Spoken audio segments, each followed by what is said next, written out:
I think the biggest plague right now is poor friends. Like loneliness, the loneliness epidemic. That just seems to be rampant right now. And I'm on a roll here, so please screen, play ball with me. The rain is getting to it. This Angela's Ashes day. Check it out. But you know, as well, I was only watching an interview on Soft White Underbelly from Ron Valente, the bodybuilder. And he makes a lot of really good points. I have to finish watching that. You know, some people have mixed reviews about Mark Lieta.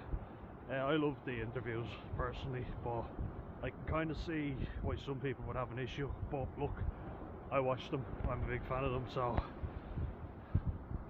I'm going to keep watching for now anyway. Ooh, is that seagrass? No, it's not.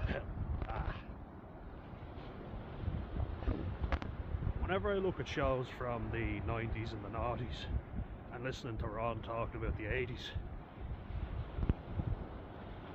it looked like people were very alive, and I mean that in the truest sense. Like, yes, of course I hope you watch these videos, you know, obviously, because I want as much people to watch them as possible, but still encourage you to live your life, you know, and a lot of people aren't doing that.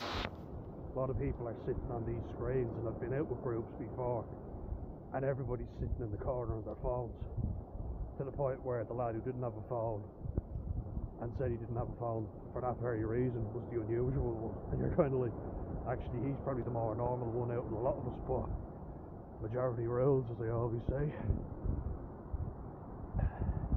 So I try to use this as a positive, you know. I'm getting out, doing my cycling, my swimming, going to work, trying not to let my mental illness take over, you know, and not identify with it. Because I think we can be guilty of that, you know, identifying with a mental illness, and you don't have to let it define you, but it's very hard, especially nowadays, because so many people are mentally ill. I also watch